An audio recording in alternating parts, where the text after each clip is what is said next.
Gandang araw sa inyo mga boss. So, ito na ginagawa natin na PDC types 6 MOSFET HY4008. Meron na siyang case. Tapos nalagyan na natin siya ng fan sa ibabaw. So, ayan, nakalow yung frequency, nakalow yung toggle switch. Tapos, ito yung output, connection para sa stick at rod. Tapos, meron siyang indicator lights. So, para sa protection circuit. Tapos, indicator lights din dun sa flip-flop. So, ayan na. Testing muna natin sa 1000 watts mga boss. On natin yung flip-flop. Ayan. Indicator. Ayan. Adjust natin. Naka-low.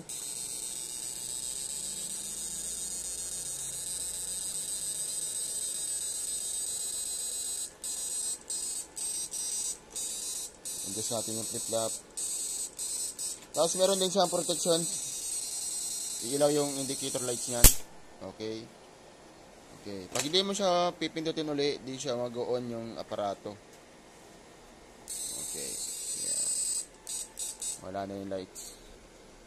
Okay. Iilaw siya pag nag-on yung protect. Yan. So testing natin na 2000 watts. 2000 watts mga boss. Nakalow pa lang. Okay, high natin. Yan. Adjust ang flip-flop.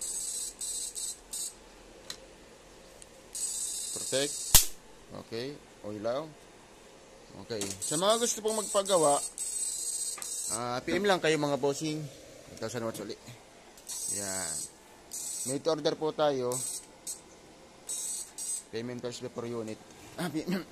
Pinadadala ko mga boss ang unit through JNT. Yan.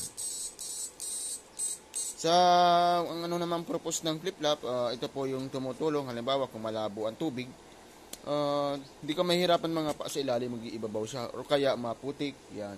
Yun ang purpose niyan.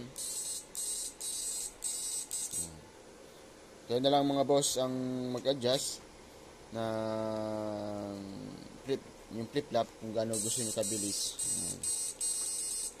Low. Low din natin yung frequency. Hello. Boss.